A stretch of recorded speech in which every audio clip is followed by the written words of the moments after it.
Welcome, I'm Shelby Brunk. And I'm Katie Watkins. Coming up on Channel 8 News, an interview with a KSU professor who is on the other side of the world. And we'll show you who keeps those rodeo riders safe. Last week, Winter Storm Nika brought Manhattan to a screeching halt.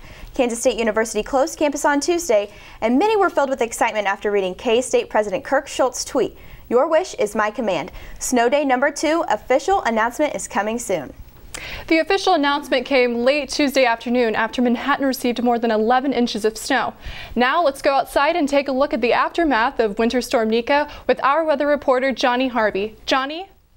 Guys, we still have a lot of after effects from the snowstorm. As you can see in the parking lot, there's a lot of slush, but underneath that slush is a lot of ice. My photog was telling me it took 6 people to get her out of her parking spot. This weekend, it took me 3 people to get me out.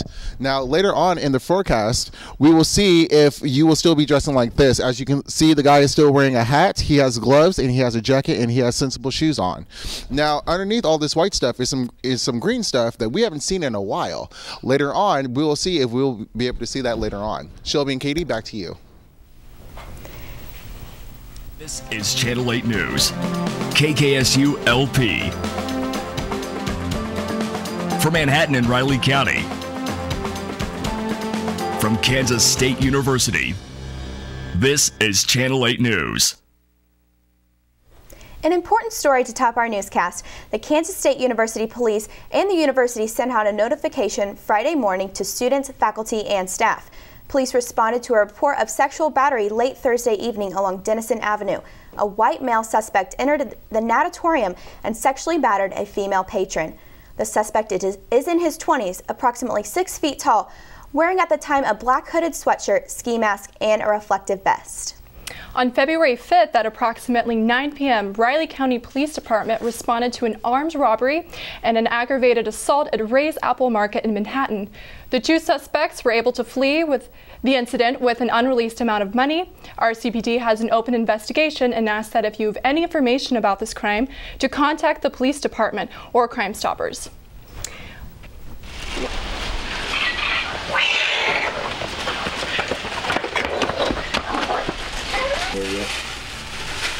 What's the biggest one? What's your medicine in time? Last semester, Tina Sheaves in her cancer battle with myelofibrosis. In early December, Tina was discharged from KU Med following a short stay after her bone marrow transplant. Over the Christmas break, she was readmitted to KU Med ICU with pneumonia and other complications. Today, she is recovering at KU Med, and because of her weakened state, her husband, who has a cold, cannot visit her. Recently, I sat down with a few good friends of Jordan Forbett, a K-State student who passed in November.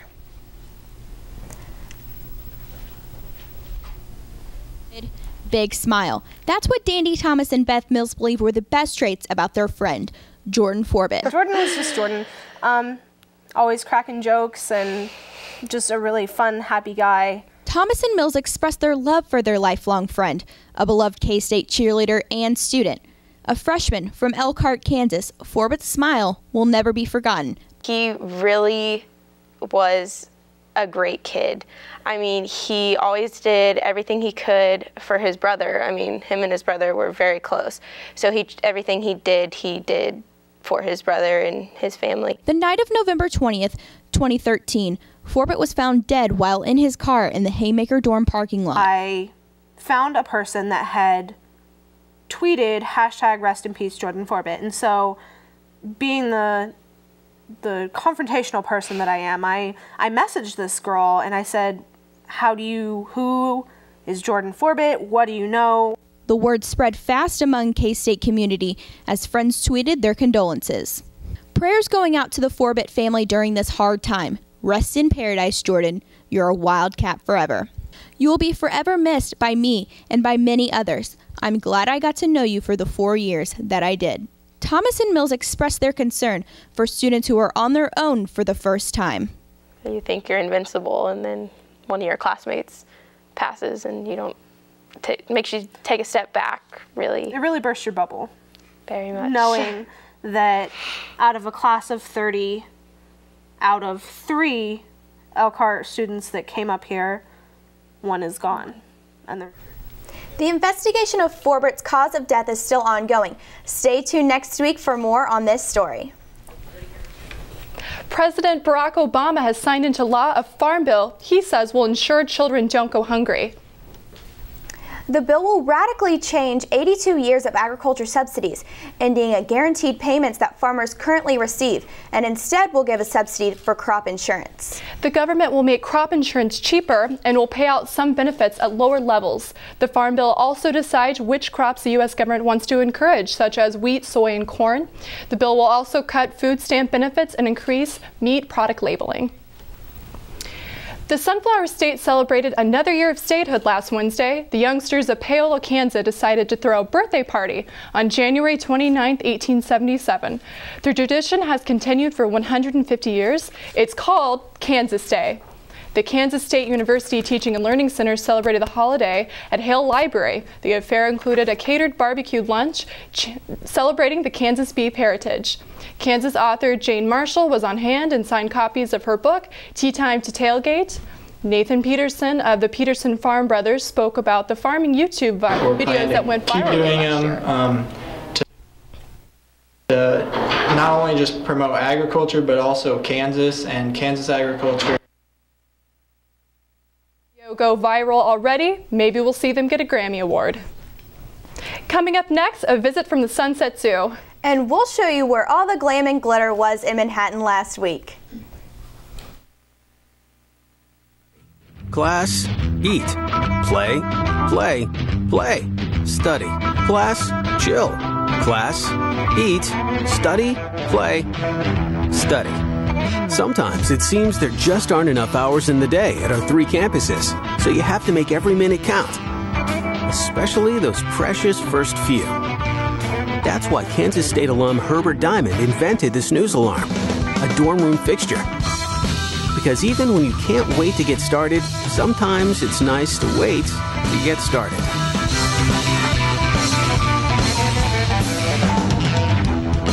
Where there's a Wildcat, there's a way.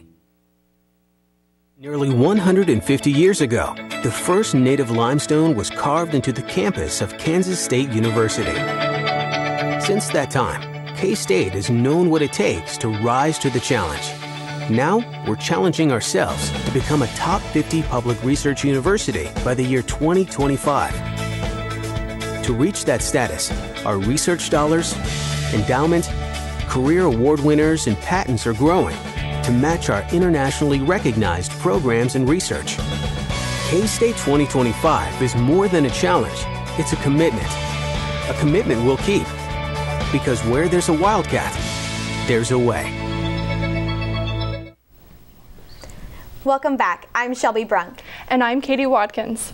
Recently, Riley County Police Department reported a criminal damage to property in the 1200 block of North Manhattan Avenue. 3 vehicles received an estimated $1,700 worth of damage to rear and side windows. No arrests have been made, and RCPD is asking for the public's assistance. If you have information about this crime or any other crime in our area, please contact RCPD or Riley County Crime Stoppers. Channel 8 reporter Jason Beats takes us to a sport where it's not a ball that bounces the highest. And they're off. And they're off. He's supposed to stay on for 8 seconds, but the bull had another idea. 30 contestants faced off in the 2014 K-State Invitational Bull Bash. Austin Gross said his favorite part of being a rodeo rider was getting to travel the country. I'd have to say the traveling. I get to visit places that most people don't ever get to see. I'm 24 years old and I've been more places and been more miles than most 80-year-old men, it feels like.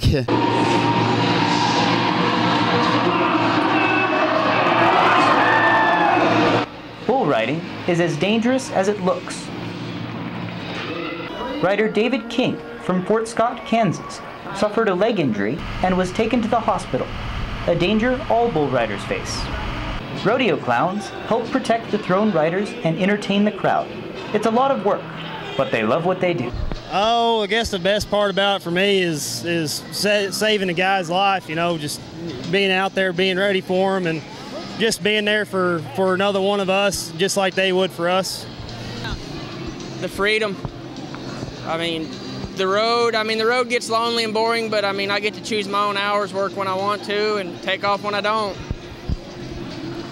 Probably the best thing for me is just, you know, stepping in there and making a save and everybody getting out all right and just having a blast doing what I love to do. I'm a little different than them. They, you know, fight bulls. I'm just a funny man. So mine would have to be just like the kids and entertainment, you know, just keeping the flow going, watching people laugh. That's what I'm here for, you know, just to keep everybody happy and have a good time. We have an update for you on the injured rider. David King had a metal rod put in his leg during surgery to repair his fractured femur on Saturday. He is expected to be back on the rodeo trail in about 3 months. The Chinese Student and Scholar Union is hosting their annual Spring Festival Gala. Spring Festival is the Chinese New Year and an important traditional holiday. Originally slated for February 4th, the gala has been moved to February 11th. Our reporter, Yumiko Yu, was able to get an inside look at the preparations. As in previous year, Chinese students get together to support their own Spring Festival Gala to celebrate this special day. Performers use their spare time to prepare the gala actively, and the staff of the CSSU work for the producing from day to night. At a short time for all Chinese in Manhattan. We start preparing the Spring Festival already almost 2 months, and there's dance, there's singing. I believe that there's some shows you've never seen. At the second time for Craig and Jun to take part in the gala. He tells all jokes in Chinese, but everyone still laughs. That is almost as important as the Christmas in America. Everybody will celebrate it with families. Stay together and watching some like big show and have fun together, hang out together.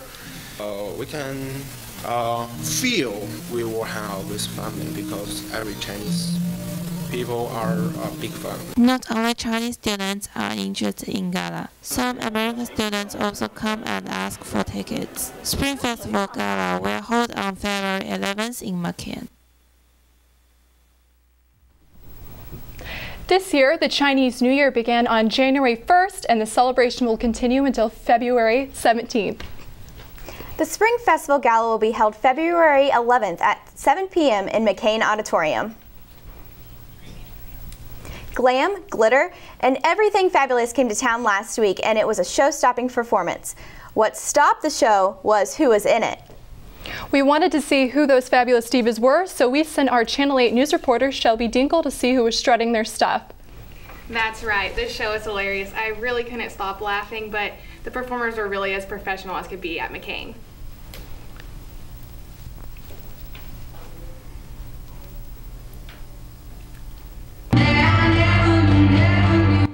She's hot, she's made up, and she's all guy. With feathers and heels, she stepped into a decade of drag.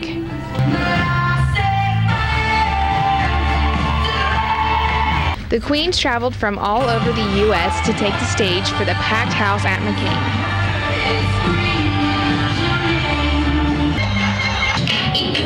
Mitzi Moray, who first started her drag queen career here in Manhattan, was one of the hosts throughout the night.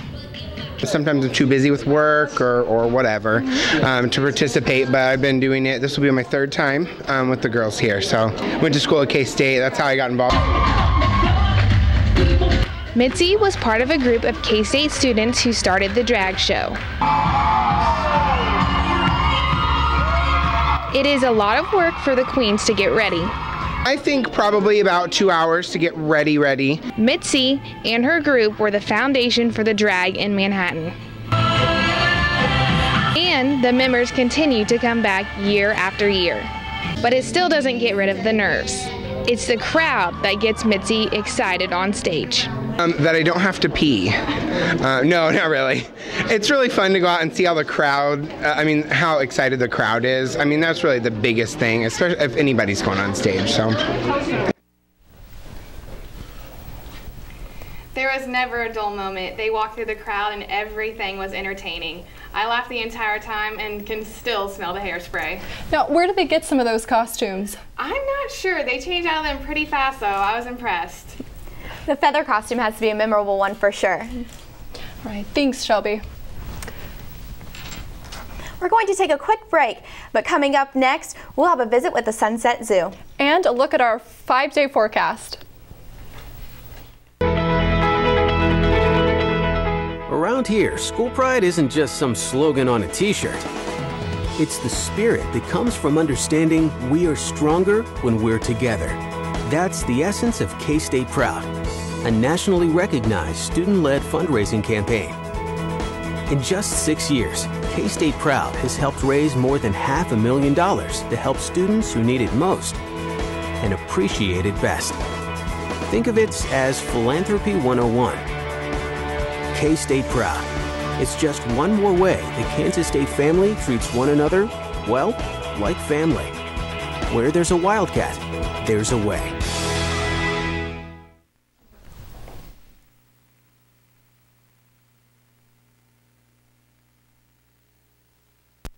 That Associate Anthropology Professor Michael Wesch is transforming higher education. Translated to more than 20 languages and counting, Professor Wesch's teachings still share one common voice: passion.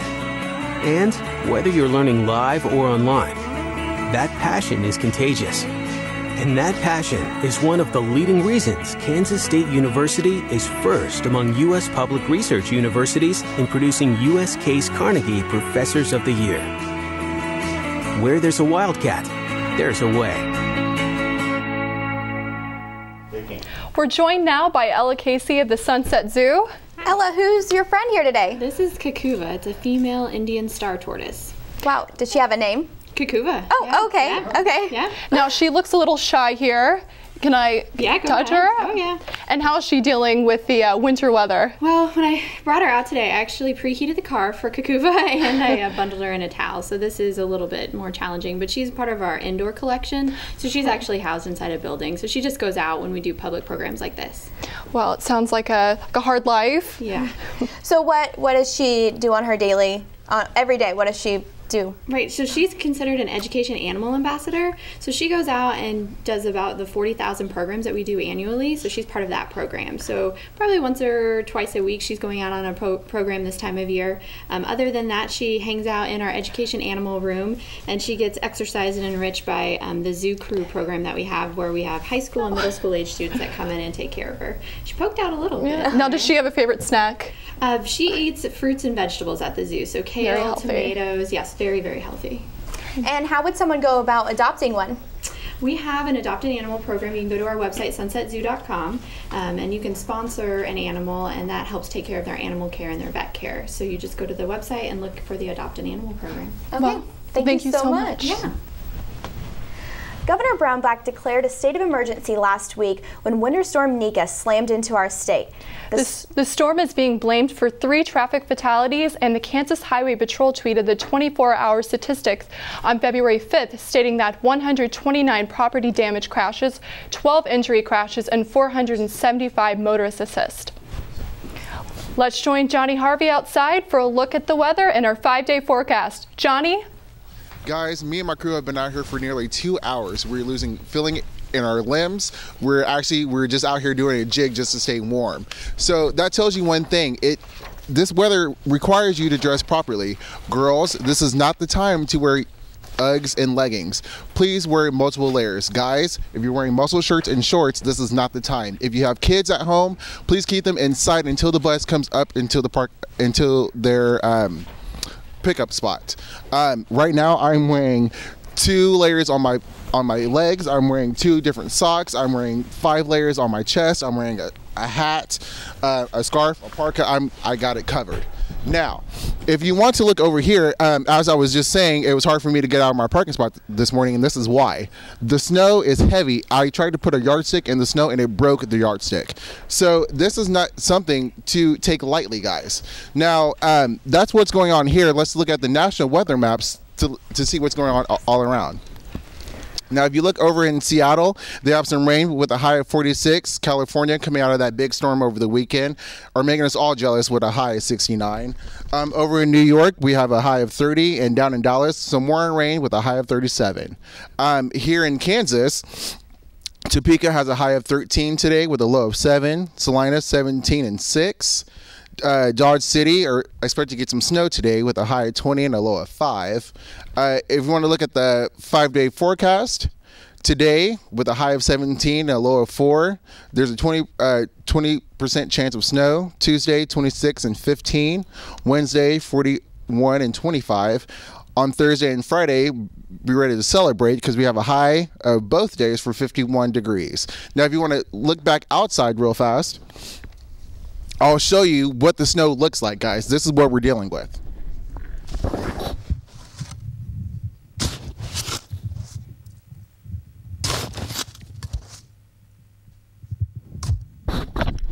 But that's today, because you know on Friday, all that's going to be slush and water.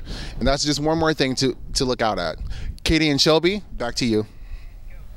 All right, thanks, Johnny. Coming up next, a look at sports and K-State's link to the Olympic opening ceremony.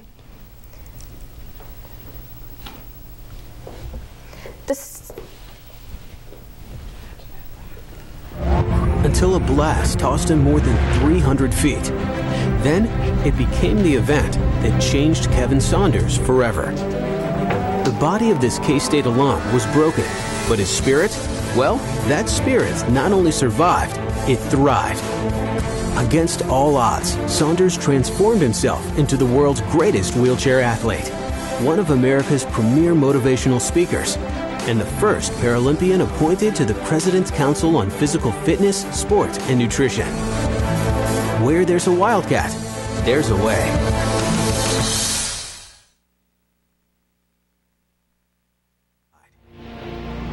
Little remained after a 1968 fire roared through Nichols Hall at Kansas State University, reducing the music department to rubble. But before the embers of that terrible fire had even died, a new fire blazed within every member of the Wildcat band. Using the only sheet music that survived the fire, the band pumped up the next home crowd with a rousing rendition of Wabash Cannonball. To this day, the jingle, the rumble, and the roar still fire up the fans and brings them to their feet. Where there's a Wildcat, there's a way. The spring semester started off like all the others for most professors, but one professor had different plans. Joining us now is Channel 8 reporter Morgan Hulsman to tell us all about Brian Pinkle's adventures. Well, guys, it just so happens one of our music instructors got the chance to follow his dream he's been chasing ever since he was a little boy. Morning from 8 o'clock in the morning in Sochi is 10 o'clock at night in Manhattan, and FaceTime allows Channel 8 News to speak with Brian Pinkle on the other side of the world. Pinkle was chosen for the production team for the opening ceremony of the 2014 Winter Olympics. It's pretty awesome. Pinkle has waited for this moment to happen all his life, but he has had more challenges than he expected. Different cultures involved, and so a lot of times I have to work with people who maybe have completely different work ethic, background, or language, obviously. On Pinkle's blog, he talks about the different cultures, from Australian to German to Estonian. But Pinkle says the most difficult is Russian because of their lack of English and their traditional Russian cuisine. On the plate sitting in front of me was this big pile of onions, pickled beets, and herring. Yeah, whenever I see a pizza place or a McDonald's, I get extra excited. But what does he miss the most? I miss the work ethic of the Midwest U.S. They smile, and it's pleasant to work. It's a cultural thing, but in Russia, a lot of people stare, and they never smile usually. Even in the whitest of snow, he still bleeds purple. Miss everyone at K-State. I watch all the basketball games still, so. Very, very exciting. Now, we've heard a lot of stories about Sochi not being ready. Did Pinkel say anything about that? He mentioned that where the open ceremonies were taking place, there's a lot of construction going on. They were working to prepare for the Olympics, and that was a few days ago, so clearly that was still happening. We saw that, we've heard there's been a lot of construction in the hotels. He did mention there's a lot of security going on. There's a lot of issues with all these different people coming into town, and it's kind of thrown Russia off a little bit, I think. And so what was his favorite part about the culture? Well, he mentioned at one point that the whole aspect of walking into an elevator, that it's more social here in the United States. When you walk into an elevator in Sochi, people don't smile. They never look at you and smile, but whereas you come here and people wave and they smile and they help you. He said it's not like that at all, so apparently he misses the elevators here too. All right, well, thanks, Morgan. While we're talking about Sochi, let's talk sports and get an official medal count from our sports reporter, John Zetmeyer. John, who's in the lead for medals so far? Yeah, right now it's our neighbors to the north, Canada, who sit atop the Olympic medal count. They have five medals, 2 gold, 2 silver, and a bronze.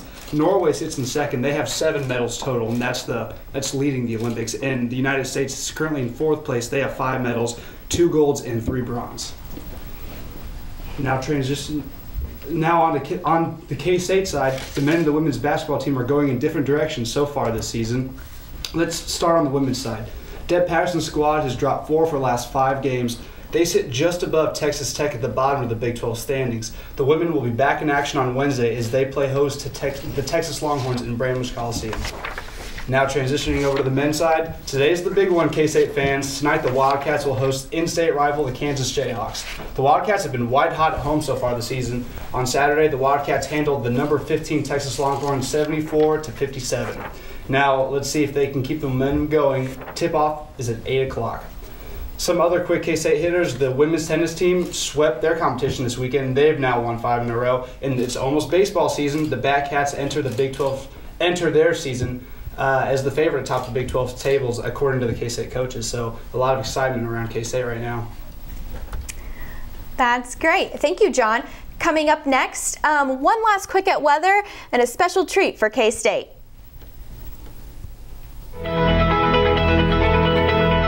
Around here, school pride isn't just some slogan on a t-shirt. It's the spirit that comes from understanding we are stronger when we're together. That's the essence of K-State Proud, a nationally recognized student-led fundraising campaign. In just 6 years, K-State Proud has helped raise more than $500,000 to help students who need it most and appreciate it best. Think of it as Philanthropy 101. K-State Proud. It's just one more way the Kansas State family treats one another, well, like family. Where there's a Wildcat, there's a way. Well, I enjoyed those snow days. Let's hope they're over. Well, that's all we have time for the edition of Channel 8 News. You can find us on Facebook at Channel 8 News KSU and Channel 8 News KSU on Twitter. Thanks for watching from John, Katie, and myself. Thank you.